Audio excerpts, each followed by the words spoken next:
Pare, não role mais. Ontem meu vizinho João se enforcou.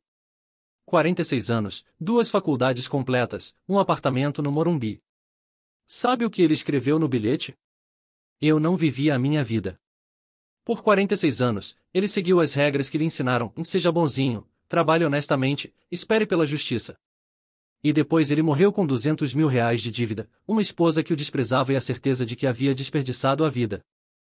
E tudo porque ninguém lhe contou as verdadeiras regras do jogo, as mesmas que foram ensinadas nas famílias judaicas por 3.000 anos, mas que são guardadas a 7 chaves para todos os outros. Meu nome é Abraão. Meu bisavô sobreviveu ao gueto, construiu um império do nada e não nos deixou dinheiro. Ele nos deixou conhecimento. 15 verdades cruéis que foram transmitidas em nossa família de geração em geração. E hoje vou quebrar meu voto de silêncio. Por quê?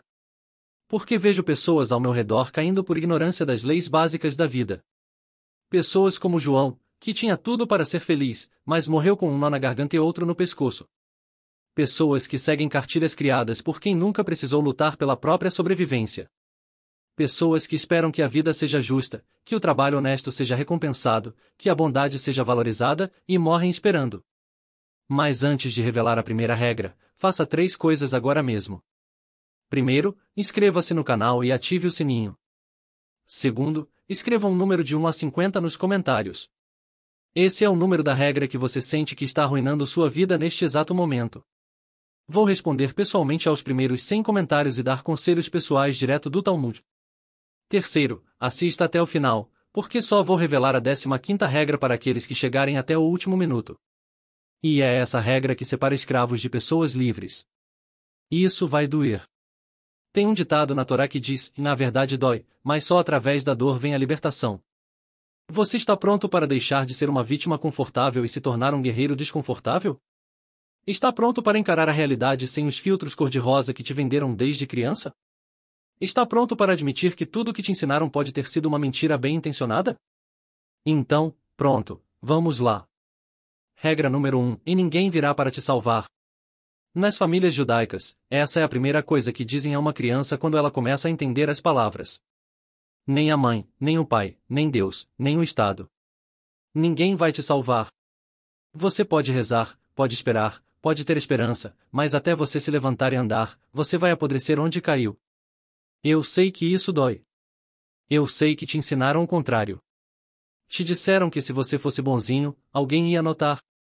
Te disseram que se você trabalhasse duro, alguém ia te valorizar. Te disseram que Deus ajuda quem cedo madruga, que o universo conspira a favor de quem acredita, que tudo tem seu tempo, mentiras piedosas, anestésicos para manter você quieto enquanto a vida passa. Meu tio Shmuel sobreviveu ao Holocausto. Ele tinha 17 anos quando foi levado para o campo de concentração. 17 anos e o corpo de uma criança, porque já não comia direito há 2 anos. Sabe o que ele me disse sobre aquele lugar? Percebi que aqueles que esperaram pela salvação morreram primeiro. Eles ficavam sentados rezando, esperando que os aliados chegassem, que Deus interviesse, que algum milagre acontecesse. E morreram rezando. Os que sobreviveram foram aqueles que fizeram pelo menos alguma coisa todos os dias para sobreviver: esconder uma migalha de pão debaixo da língua, encontrar um gole extra de água lambendo o orvalho das paredes, aguentar por mais um segundo quando cada célula do corpo gritava para desistir. Não esperavam ninguém, não confiavam em ninguém, salvavam a si mesmos 1 minuto de cada vez. O Talmud diz: se eu não me ajudar, quem vai me ajudar? E se não for agora, quando? Meu tio tatuou essa frase na memória depois que viu o melhor amigo morrer de fome, com a comida escondida no bolso. O amigo estava aguardando para um dia especial. Que dia especial? Ele morreu antes daquele dia chegar. Morreu esperando o momento certo. Morreu esperando permissão para viver. Você faz a mesma coisa. Espera o momento certo para começar aquele negócio. Espera ter mais dinheiro para investir em você. Espera os filhos crescerem para viver seus sonhos. Espera a economia melhorar, o governo mudar, as estrelas se alinharem, e enquanto espera, a vida escorre pelos seus dedos como areia. Ninguém vai te dar permissão para viver. Você tem que tomar essa permissão com as próprias mãos. Mas isso não é tudo. Espere até ouvir a segunda regra, porque essa aqui vai contra tudo que te ensinaram na igreja, na escola, em casa. Regra 2: força é mais importante que gentileza. Chocante, não é? Heresia, diriam alguns. Como pode um homem que fala de sabedoria dizer isso? Mas não te dizem isso na sinagoga. Nas famílias judaicas, porém, te ensinam em casa, longe dos olhos dos outros. Seja gentil, mas primeiro seja forte, porque um fraco gentil é apenas uma vítima conveniente, uma ovelha bonzinha que facilita o trabalho do lobo. Deixe-me explicar com uma história. Uma história real, não dessas inventadas para soar bonita. Meu filho David tinha 16 anos quando isso aconteceu. Ele era um menino bom, educado, sempre ajudando os outros. Um dia chegou em casa com o nariz quebrado, o olho roxo, o lábio partido. Tinha defendido um colega mais fraco que estava sendo espancado por 3 valentões na escola. Perguntei, e você ganhou? Ele respondeu com os olhos marejados, não, pai, mas eu estava certo. Eu fiz a coisa certa. Sabe o que eu disse? Estar certo sem força é simplesmente uma bela derrota. Os valentões vão espancar outra pessoa amanhã. Você vai para o hospital hoje e o menino que você defendeu vai te agradecer e esquecer seu nome em uma semana. Onde está a vitória nisso? David me olhou como se eu tivesse batido nele pela segunda vez naquele dia, mas continuei. Ser bom é lindo, meu filho, mas ser fraco é patético. Você quer ajudar os outros? Então seja forte primeiro. Forte o suficiente para que sua bondade não seja confundida com fraqueza. Forte o suficiente para que as pessoas pensem 2 vezes antes de testar você. Forte o suficiente para proteger não só a si mesmo, mas aqueles que você ama.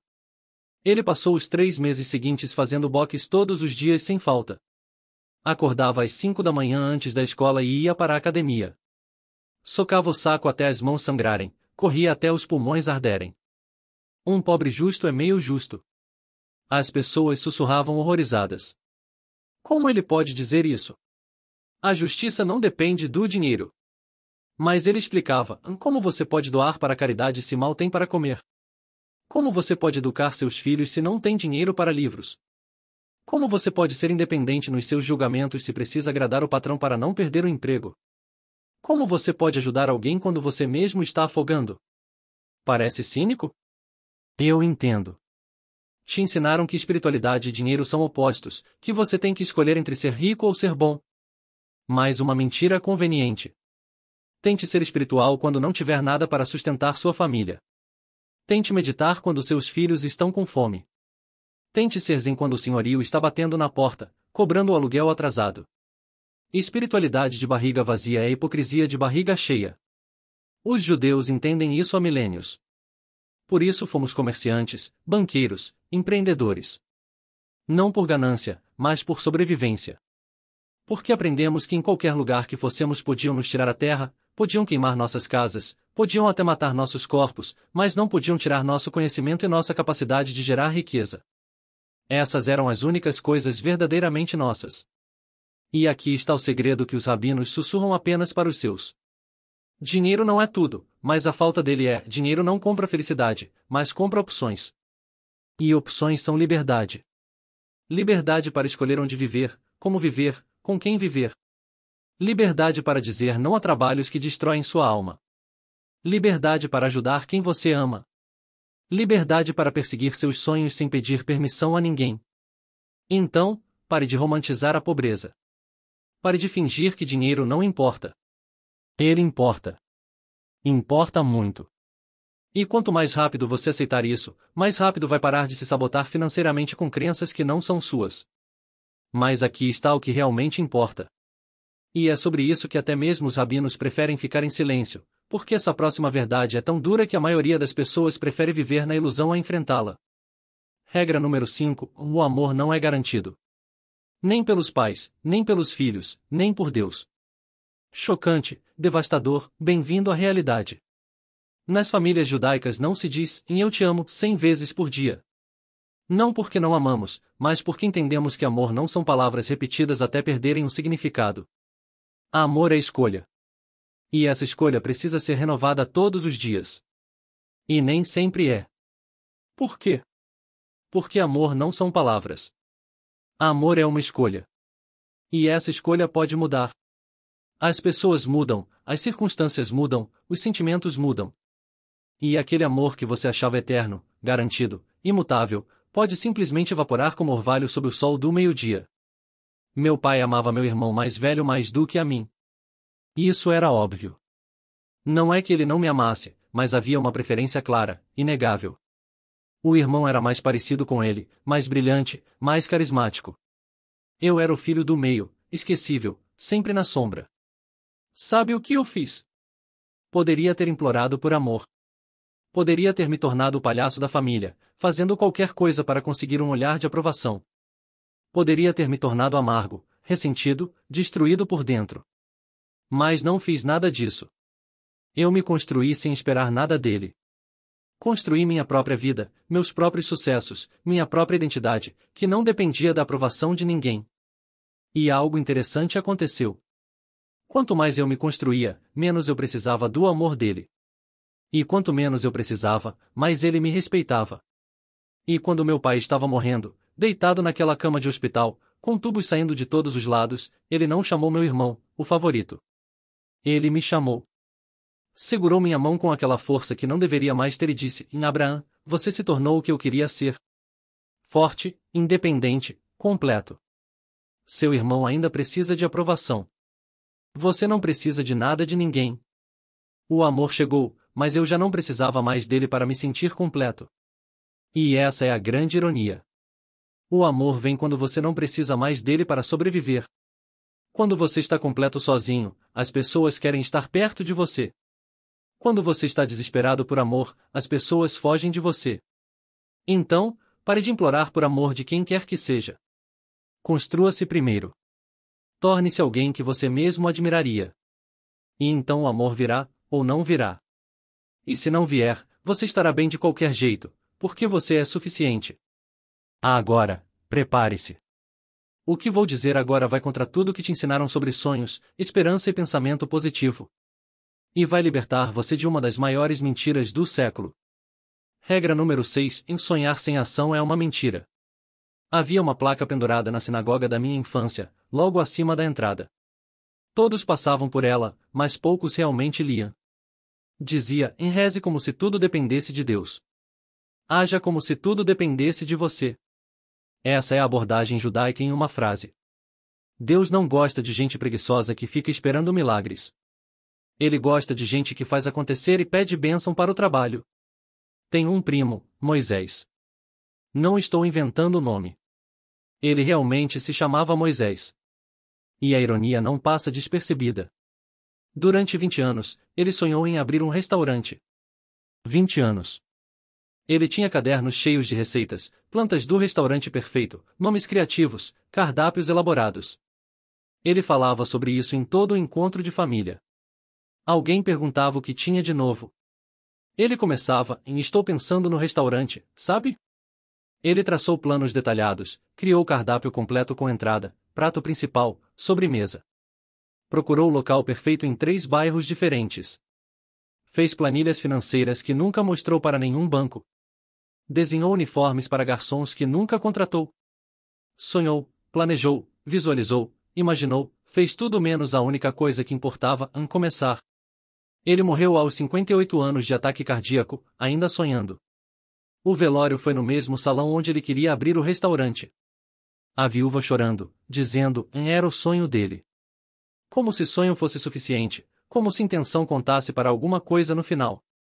Sabe quem estava no velório? O vizinho dele, Raim. Raim tinha sido demitido de um emprego estável na mesma época que Moisés começou a sonhar com o restaurante. Sabe o que Raim fez? Não sonhou, não planejou, não esperou o momento perfeito. Comprou uma barraca de falafel usada, colocou numa esquina movimentada e começou a vender no dia seguinte. A comida não era perfeita, a localização não era ideal, ele não tinha capital inicial, experiência ou garantia nenhuma de sucesso. Mas ele fez. E errou. E aprendeu. E melhorou. E em 6 meses tinha 2 barracas. Em alguns anos, um pequeno restaurante. Em 5 anos, 3 restaurantes. Hoje, 15 anos depois, ele tem uma rede de 30 lojas espalhadas pela cidade. 30 enquanto Moisés ainda estava esperando o momento certo, Raim já tinha falhado e recomeçado 5 vezes. A diferença entre eles? Raim entendeu que ação imperfeita vale 1000 vezes mais que planejamento perfeito. Moisés esperou ter tudo certo antes de começar. Raim começou errado e foi se corrigindo no caminho. Moisés morreu com um sonho. Raim construiu um legado. Aqui está a sua tarefa. E não é para amanhã, é para hoje. Daqui a 1 hora no máximo. Depois de assistir a este vídeo, você vai dar um passo concreto em direção ao seu objetivo. Não um passo mental, um passo real. Uma ligação que você está adiando, um e-mail que você está enrolando para enviar, uma inscrição que você está postergando, uma conversa difícil que você está evitando. Uma ação. Uma única ação que prove para você mesmo que você não é só mais um sonhador. E escreva nos comentários, e eu consegui. Não me conte o que você vai fazer. Me conte o que você fez. Porque intenção não conta. Planejamento não conta. Só a ação conta. Vamos ver quantos de vocês são reais e quantos são apenas sonhadores com Wi-Fi. Agora vamos falar sobre algo que está destruindo você lentamente todos os dias, sem que você perceba, em suas próprias emoções. Regra 7. Em suas emoções, seu problema. Você sabe por que os judeus sobreviveram a milhares de anos de perseguição? Enquanto outros povos desapareceram, foram assimilados, perderam sua identidade, nós continuamos existindo. Sabe o segredo? Aprendemos a controlar nossas emoções, a não ser escravos delas, a não deixar que sentimentos temporários ditem decisões permanentes. O Talmud faz uma pergunta: quem é um herói? E a resposta não é aquele que vence 1000 inimigos. A resposta é aquele que vence sua própria paixão. O verdadeiro campo de batalha não está lá fora, está aqui dentro. Entre o que você sente e o que você faz. Entre o impulso e a ação. Entre a emoção e a decisão. Vou lhe contar uma história que vai te mostrar o poder de controlar suas emoções. Meu sócio roubou 5 milhões de mim e fugiu para Israel. 5 milhões. Você ouviu direito. Não foi um mal-entendido. Não foi um erro contábil. Foi roubo deliberado, planejado, executado com precisão cirúrgica. Ele esvaziou nossas contas no dia que eu estava fora, pegou um avião e desapareceu. Quando descobri, minha esposa soluçou, gritou, quebrou coisas. Ela exigiu vingança. Queria que eu processasse, que denunciasse, que perseguisse, que destruísse aquele homem. Ela queria sangue. Eu entendo. É a reação natural. É o que qualquer pessoa normal sentiria. Raiva, ódio, desejo de retribuição. Mas eu disse, Raquel, lágrimas não vão trazer o dinheiro de volta. Raiva não vai alimentar as crianças. Vingança não vai pagar as contas. Ela me olhou como se eu tivesse enlouquecido. Como você pode ser tão frio? Como você pode não sentir nada? Mas eu sentia. Sentia tudo. A traição queimava como ácido. A raiva pulsava como tambor de guerra. O desejo de vingança sussurrava promessas doces no meu ouvido. Mas em vez de obedecer essas emoções, eu as observei, as reconheci, as agradeci até ao porque mostravam que eu era humano. E então as coloquei de lado e fiz o que precisava ser feito. Em vez de perseguir o ladrão, eu construí um novo negócio. Em vez de gastar energia, tempo e dinheiro em advogados e processos, eu investi tudo em recomeçar. Em vez de olhar para trás com raiva, olhei para frente com determinação. 3 anos depois, eu tinha ganhado 10 vezes mais do que ele tinha roubado. 10 vezes. E sabe o que aconteceu com ele? Morreu de câncer 2 anos depois, sozinho, isolado, gastando dinheiro roubado em tratamentos que não funcionaram. Sem a minha raiva, sem a minha maldição, sem eu fazer absolutamente nada contra ele. A vida resolveu tudo sozinha. E aqui está a lição. Emoções são informação, não instrução. Elas te dizem o que você está sentindo, mas não te dizem o que fazer. Você sente raiva. Ótimo. Informação recebida. Algo não está certo. Mas entre sentir raiva e agir com raiva, existe um espaço. E nesse espaço mora a liberdade. A liberdade de escolher sua resposta, de não ser escravo dos seus sentimentos. Porque se você age toda vez que sente algo, você não está no controle. Seus hormônios estão no controle. Suas emoções estão no controle. Você é apenas um boneco reagindo a estímulos. Mas se você sente, reconhece, escolhe, aí você é livre. Aí você é senhor de si mesmo. Agora, preste atenção. A próxima regra é tão urgente que cada segundo que você perde lendo isso, você está provando que ela está certa. Regra número 8: em amanhã será tarde demais. Sabedoria judaica que deveria estar gravada na testa de cada pessoa, e não diga, vou aprender quando tiver tempo. Talvez não haja tempo. Nós, judeus, sempre vivemos com as malas prontas na porta, literalmente.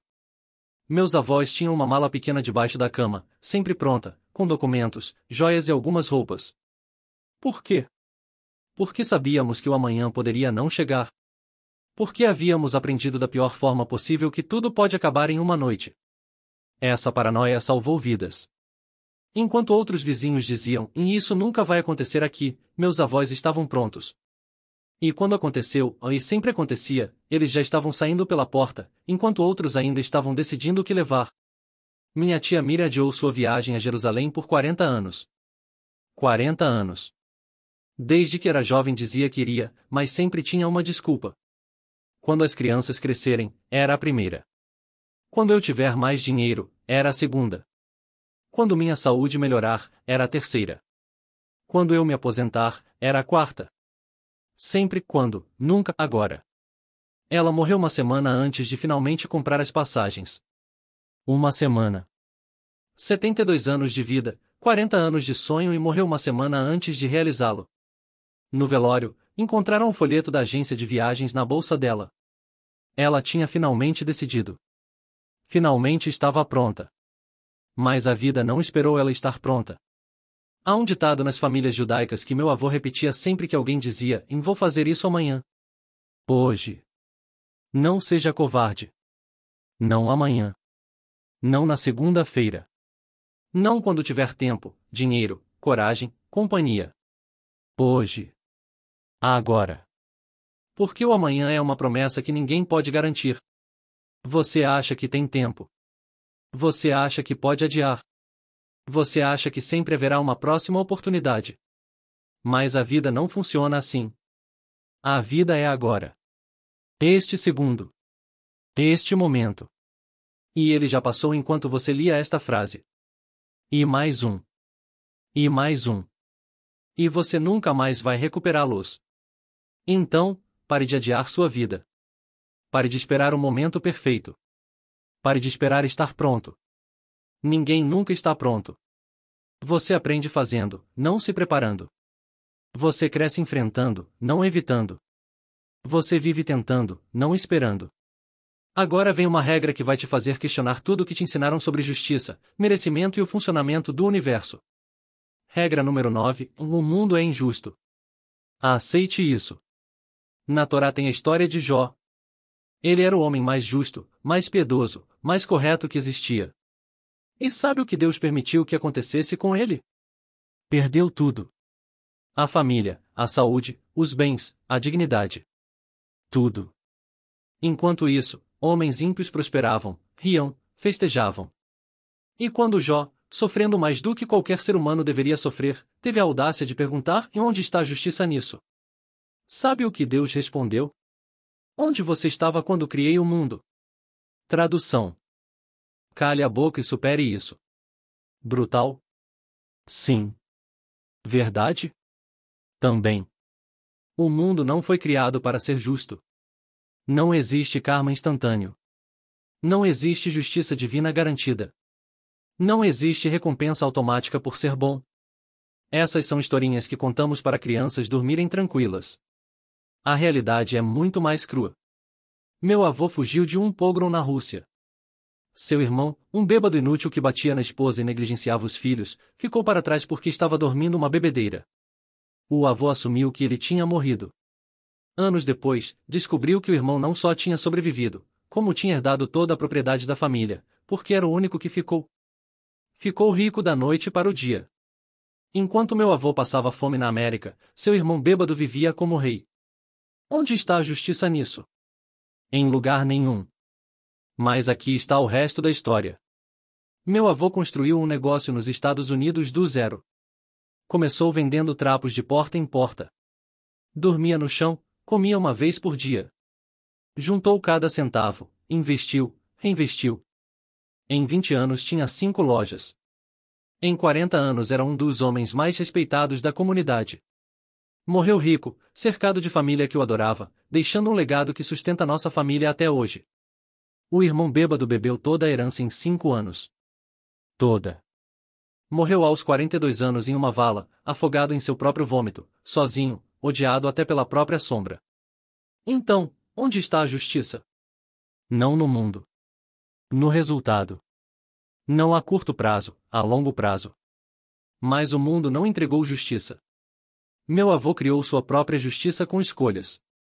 O irmão criou a própria destruição, também com escolhas. Não porque o mundo seja justo, mas porque o avô não esperava justiça. Ele não ficou amargo, não ficou reclamando, não ficou esperando que o universo reconhecesse seu esforço. Ele criou seu próprio destino. Não esperou que o mundo fosse justo com ele. Tornou-se forte o suficiente para que não importasse se o mundo era justo ou não. E essa é a verdade que ninguém quer ouvir. Reclamar de injustiça é a ocupação favorita dos fracos. Os fortes não esperam justiça, eles criam resultados. Ponto. Agora vem uma regra que vai te fazer olhar no espelho e não gostar do que vê. Mas é necessária.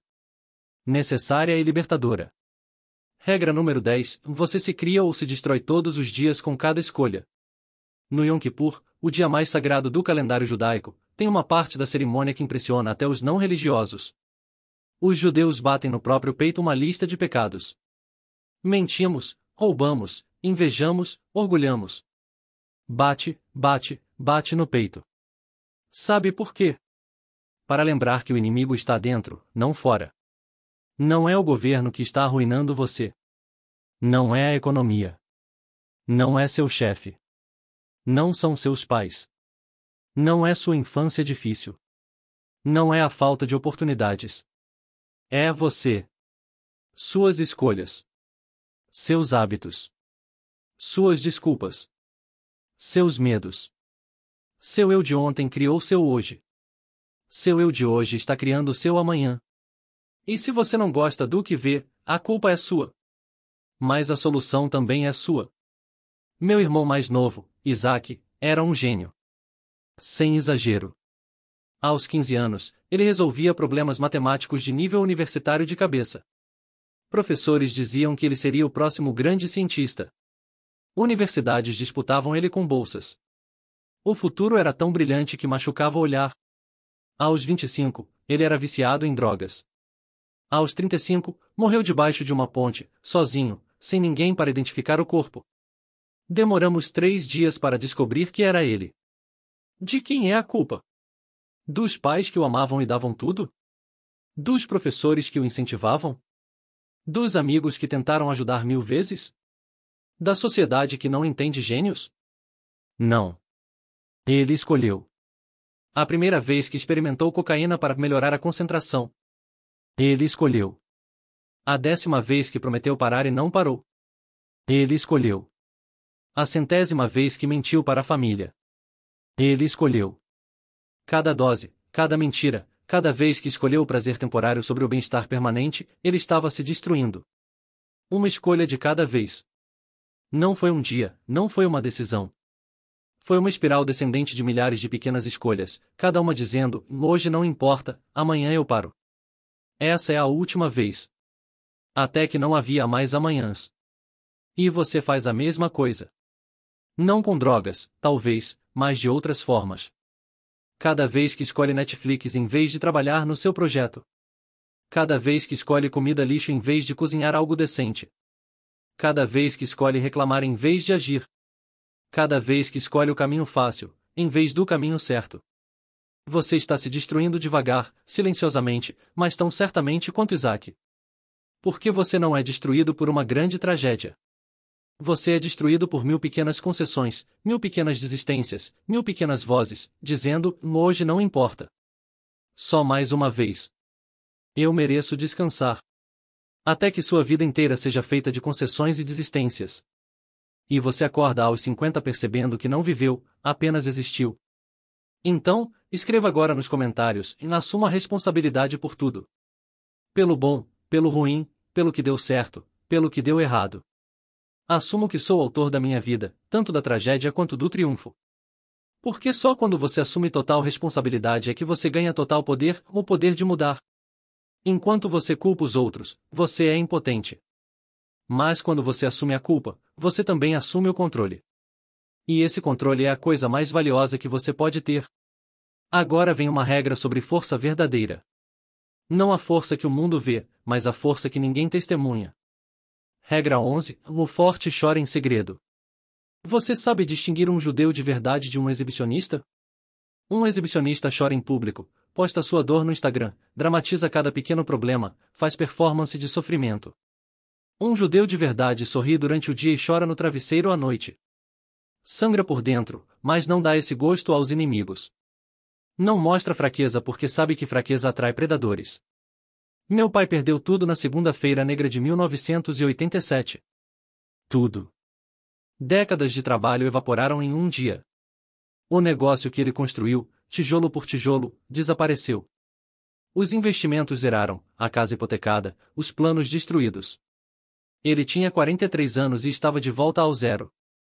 Pior que zero, porque agora tinha 4 filhos dependendo dele e uma reputação destruída. De manhã, no dia depois de perder tudo, ele veio até nós.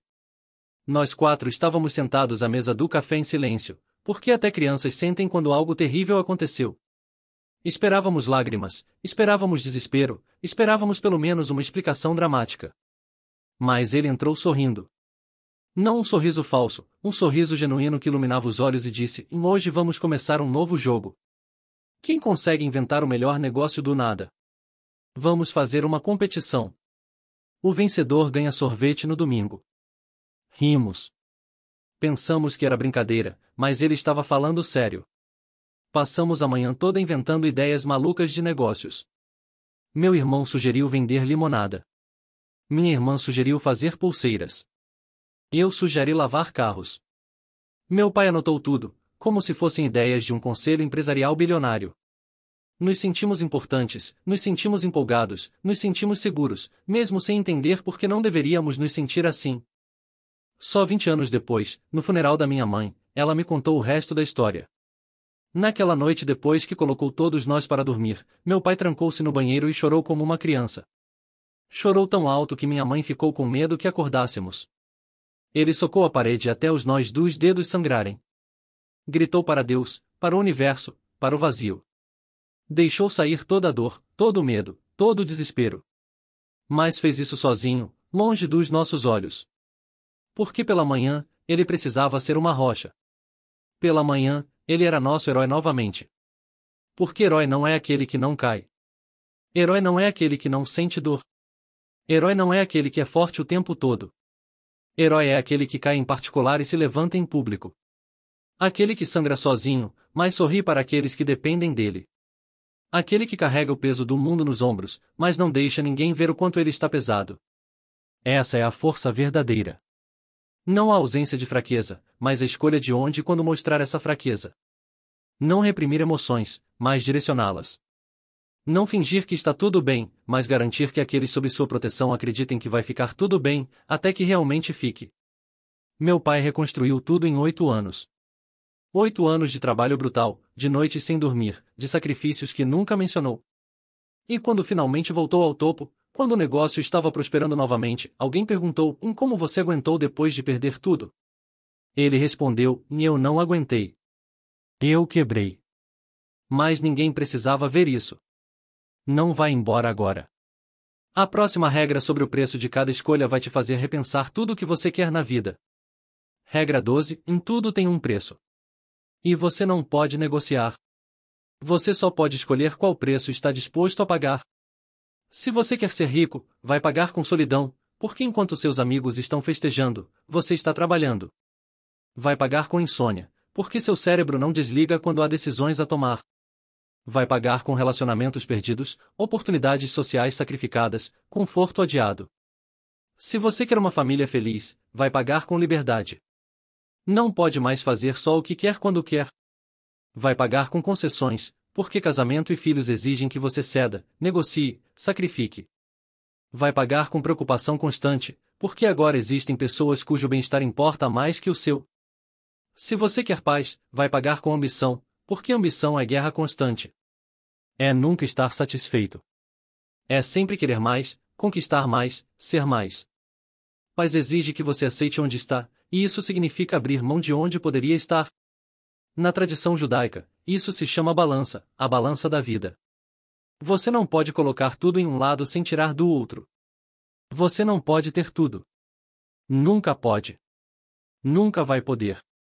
E quanto mais cedo você aceitar isso, mais cedo vai parar de tentar e começar a escolher conscientemente. Eu escolhi a riqueza. Aos 25 anos, quando meus amigos estavam viajando, namorando, curtindo a vida, eu estava construindo um negócio. Trabalhava 16 horas por dia, acordava às 5 da manhã, dormia no escritório. Perdi amizades porque nunca tinha tempo. Perdi relacionamentos porque estava casado com o trabalho. Perdi experiências que nunca vou recuperar. E quando finalmente me casei e tive filhos, pensei que poderia ter tudo. Família e riqueza. Trabalho e presença. Eu estava errado. Sabe quanto paguei pela riqueza que construí? Não vi meus filhos crescerem. Literalmente. O primeiro passo do meu filho mais velho, eu estava em uma reunião. A primeira palavra da minha filha, eu estava viajando a negócios. O primeiro dia de escola deles, eu estava fechando um contrato. As apresentações escolares, as festas de aniversário, os momentos pequenos que constroem uma infância, eu perdi todos. Minha esposa gravava vídeos para mim. Eu assistia no avião, no hotel, entre reuniões. Via meus filhos crescerem através de telas. Eles me ligavam, diziam, papai, quando você volta? E eu sempre respondia, logo, meu amor. Mas logo eram semanas, logo eram meses. E quando eu finalmente voltava, eles já tinham mudado, já eram diferentes e eu tinha perdido a transformação. Me arrependo disso todos os dias. Todos. Olho para meus filhos agora adultos e vejo estranhos bem-sucedidos que compartilham meu sobrenome. Eles me respeitam, me admiram até, mas não me conhecem. E eu não os conheço, porque conhecer alguém exige tempo, e tempo era o que eu não tinha. Eu mudaria? A resposta que todo mundo espera é sim. O arrependimento que todo pai bem-sucedido deveria sentir. Mas não mudaria, porque graças à minha escolha, meus filhos nunca conheceram fome, nunca sentiram o medo de não ter o que comer no dia seguinte, nunca foram humilhados por pobreza, nunca tiveram que abandonar sonhos porque não havia dinheiro para realizá-los. Eles estudaram nas melhores escolas, viajaram pelo mundo, tiveram oportunidades que eu só sonhei em ter. Eu paguei com a infância deles pelo futuro deles. Paguei com minha presença pela prosperidade deles. É cruel? Sim. É injusto? Talvez. É honesto? Absolutamente. Porque essa é a verdade que ninguém quer admitir. Todo sucesso tem um preço e alguém sempre paga. Na minha história, eu paguei com relacionamento. Meus filhos pagaram com presença. Mas todos nós ganhamos com segurança, oportunidade, liberdade financeira. Não existe almoço grátis, não existe sucesso sem sacrifício, não existe realização sem renúncia. Você só precisa decidir conscientemente qual preço está disposto a pagar e então pagar sem reclamar. Porque reclamar do preço depois de fazer a escolha é covardia. Agora vem uma verdade sombria, uma que você precisa ouvir antes que seja tarde demais. Regra 13, em você está se devorando. Agora, neste exato momento. Lentamente, mas com segurança. Com cada cigarro que promete relaxamento, mas rouba anos. Com cada pedaço extra de bolo que satisfaz por segundos, mas adiciona quilos. Com cada relacionamento tóxico que você mantém porque tem medo da solidão. Com cada pensamento negativo que alimenta porque se tornou confortável na amargura. Na Cabala, o misticismo judaico, existe um conceito chamado o outro lado. O lado sombrio da alma. Não é o diabo, não é uma entidade externa. É você. É a parte de você que quer te destruir, que sussurra justificativas para comportamentos autodestrutivos, que convence você de que só mais uma vez não vai fazer diferença, que transforma a autossabotagem em autocuidado. Eu tinha um amigo, Joseph, um bom homem. Não bebia, não fumava, frequentava academia religiosamente. Comia bem, dormia bem, cuidava da saúde física. Mas tinha um vício que ninguém percebeu até ser tarde demais. Ele assistia ao noticiário 3 horas por dia. 3 horas de tragédia, corrupção, violência, desgraça. Lia todos os comentários de haters nas redes sociais. Todos. Entrava em discussões com idiotas online, pessoas que nem conhecia, cujas opiniões não importavam, mas que ele precisava convencer, corrigir, destruir argumentativamente. Parecia inofensivo. É só informação, ele dizia. Só manter-se atualizado. Só exercício intelectual. Mas estava injetando veneno na alma todos os dias. Veneno em doses pequenas, mas constantes. Seu humor piorou. Sua visão de mundo escureceu. Ele começou a ver ameaças em todo lugar, conspiração em tudo, inimigos onde havia apenas diferenças. Ele morreu aos 51 anos de derrame. 51, o médico disse, em estresse, pressão alta, sistema cardiovascular comprometido. Mas eu digo, foi suicídio espalhado ao longo de anos. Foi morte por 1000 cortes pequenos que ele mesmo infligia. Cada notícia ruim, um corte. Cada comentário tóxico, outro corte. Cada discussão inútil, mais um corte. Até que não havia mais sangue para perder. E você faz a mesma coisa. Talvez não seja notícia. Talvez seja pornografia que destrói sua capacidade de intimidade real. Talvez seja comida que usa para anestesiar emoções. Talvez seja trabalho que usa para evitar família. Talvez seja Netflix que usa para adiar a vida. Talvez sejam relacionamentos que sabe que são ruins, mas tem medo de terminar. Talvez seja a bebida que precisa para relaxar, que virou necessidade, que virou dependência, que virou desculpa. Você está tomando pequenas doses de veneno todos os dias e achando que é normal, achando que todo mundo faz isso, achando que não tem consequências, porque as consequências não são imediatas. Mas estão acumulando como juros compostos ao contrário. Cada escolha ruim multiplica a próxima. Cada vez que você se autossabota, fica mais fácil fazer de novo. Até que a autodestruição vira seu padrão. Pare agora.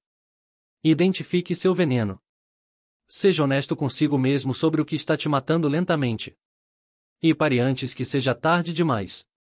Porque ninguém vai parar você. Ninguém vai te salvar de você mesmo. Essa é sua responsabilidade e apenas sua. Agora, uma verdade existencial que vai te fazer sentir menos sozinho ou mais sozinho, dependendo de como você a interpreta. Regra 14, e ninguém vai te entender completamente. Ninguém. Nem mesmo a mãe que te deu à luz, que te carregou no ventre, que te conhece desde antes de você nascer.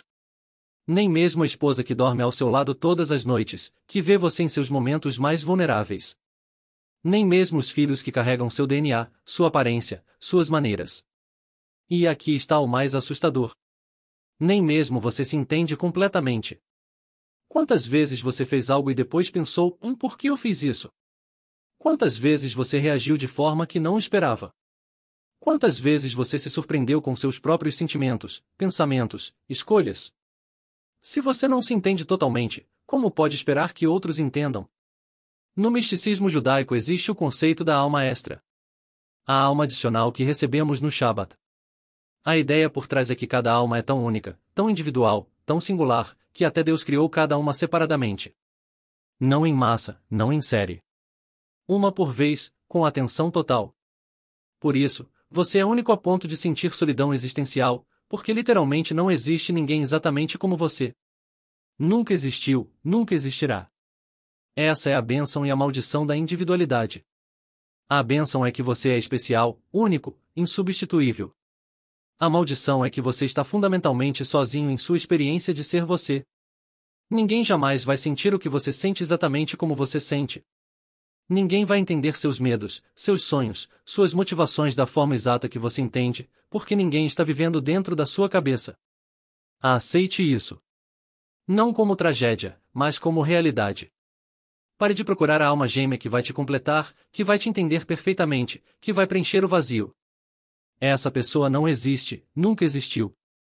É um mito romântico que vem de livros e filmes, mas não corresponde à realidade. Em vez disso, procure alguém com cuja estranheza você se sinta confortável, alguém cujas peculiaridades complementem as suas. Alguém que não precisa te entender completamente para te aceitar totalmente. Porque relacionamentos não são sobre entendimento total, são sobre aceitação mútua de diferenças fundamentais. E liberte-se da prisão de precisar ser entendido. Você não precisa explicar-se o tempo todo. Você não precisa justificar suas escolhas. Você não precisa fazer os outros entenderem. Apenas viva, faça suas escolhas, siga seu caminho e deixe que interpretem como quiserem. A interpretação deles diz mais sobre eles do que sobre você de qualquer forma. Agora sim, a última regra. A que separa escravos de pessoas livres. A que você precisa guardar no coração até o último dia da sua vida.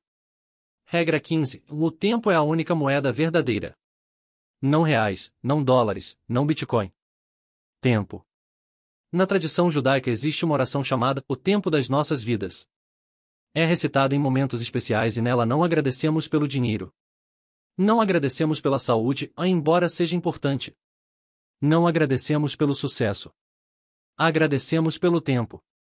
Pelo dom de mais um dia, mais uma hora, mais um momento. Porque tempo é a única coisa que você não pode comprar, não pode roubar, não pode emprestar, não pode recuperar. É dado em quantidades desconhecidas e é gasto em tempo real, quer você perceba ou não. Você sabe quanto tempo lhe resta? Não, ninguém sabe. Pode ser 60 anos, pode ser 60 dias, pode ser 60 segundos. Vou lhe mostrar algo perturbador. Pegue sua idade agora. Subtraia de 75, que é a expectativa média de vida. Multiplique por 365. Esse é o número médio de dias que lhe restam. Talvez menos se sua saúde não for boa. Talvez mais se você tiver sorte. Mas provavelmente por aí. Agora subtraia 1/3, porque é quanto você vai passar dormindo. Não vivendo, dormindo. Subtraia outro quarto, porque é quanto tempo você vai passar trabalhando para outra pessoa, construindo o sonho de outro alguém. O que resta? Migalhas. E você as desperdiça, assistindo ao TikTok, rolando o Instagram, discutindo com idiotas que nunca vai conhecer, reclamando de coisas que não pode mudar, adiando coisas que deveria fazer, assistindo TV, jogando jogos, fazendo qualquer coisa, exceto viver deliberadamente. Meu bisavô, antes de morrer aos 89 anos, me chamou, segurou minha mão com aquela força surpreendente que às vezes vem nos últimos dias e disse: Abraham, eu vivi 89 anos, mas a vida de verdade, a vida que importa, durou apenas 5. 5 anos em que eu estava realmente presente, realmente vivo, realmente fazendo o que importava. O resto foi existência, foi passar o tempo, foi deixar a vida acontecer, em vez de fazer a vida acontecer. E ele chorou. Um homem de 89 anos, que sobreviveu ao gueto, que construiu um império, que criou família, chorou como criança e disse: e não repita meus erros. Não espere estar velho para perceber que desperdiçou a vida. Viva agora. Não amanhã. Não quando se aposentar. Não quando tiver mais dinheiro. Agora. Eu não repeti os erros dele. Vivi intensamente, imperfeitamente, mas deliberadamente. Cada escolha consciente, cada dia com propósito. Não deixei a vida me acontecer. Eu aconteci com a vida. E vocês? Vocês estão vivendo ou apenas existindo? Estão fazendo escolhas ou deixando as circunstâncias escolherem por vocês? Estão gastando seu tempo em coisas que importam ou em distrações que anestesiam? Essas 15 regras não são filosofia, não são teoria, não são ideias bonitas para discutir em jantares. Este é um guia para a sobrevivência em um mundo que não foi criado para a sua felicidade. O mundo foi criado para testá-lo, para ver se você é forte o suficiente para criar sua própria felicidade. Você ou passa por esse teste com dignidade ou se quebra como meu vizinho João, que tinha tudo, mas morreu com nada, porque ninguém lhe contou as regras verdadeiras. O Talmud contém um último pedaço de sabedoria que quero compartilhar. Onde não há pessoas, tente ser humano. É uma frase linda, mas eu acrescento, em primeiro, torne-se você mesmo. Durão, honesto, proativo, responsável, forte. Porque você não pode dar o que não tem. Você não pode ser luz para outro se está apagado por dentro. Você não pode salvar alguém se está afogando. Construa-se primeiro. Torne-se imbatível. Não porque nada pode te derrubar, mas porque você aprendeu a se levantar sozinho. Torne-se a pessoa que você gostaria de conhecer, o pai que gostaria de ter tido, o amigo que precisou, mas não encontrou, o líder que admiraria. E então, somente então, ajude outros a fazerem o mesmo. Se este vídeo lhe furou as defesas, se estas palavras chegaram até onde você não deixa ninguém chegar, inscreva-se no canal agora mesmo. Clique no sininho, porque no próximo vídeo vou compartilhar 7 segredos judaicos de manipulação. Como reconhecer quando estão manipulando você, como se proteger, como usar essas técnicas de forma ética. Esse conhecimento custou o sangue da minha família. Foi aprendido em guetos, campos de concentração, perseguições. Foi refinado ao longo de 3.000 anos. E eu vou entregar de graça para você. Comente abaixo o número da regra que mais te impactou. De 1 a 15. Qual delas te atingiu? Qual delas expôs uma verdade que você estava evitando? E mais importante, adicione uma ação que você realizará na próxima hora. Não amanhã. Não na segunda-feira. Não quando estiver pronto. Hoje. Agora. Nas próximas 60 minutos. Uma ligação, um e-mail, uma conversa, uma decisão. Algo, qualquer coisa que prove para você mesmo que você não é só mais um sonhador, assistindo vídeos e achando que isso conta como progresso. E lembre-se do ditado judaico: se não for agora, quando? Se não for você, quem? Você está esperando o quê? Permissão? Ninguém vai dar. O momento certo? Nunca vai chegar. Estar pronto? Você nunca vai estar. A vida é agora. Este segundo. Este momento. E ele já passou enquanto você hesitava.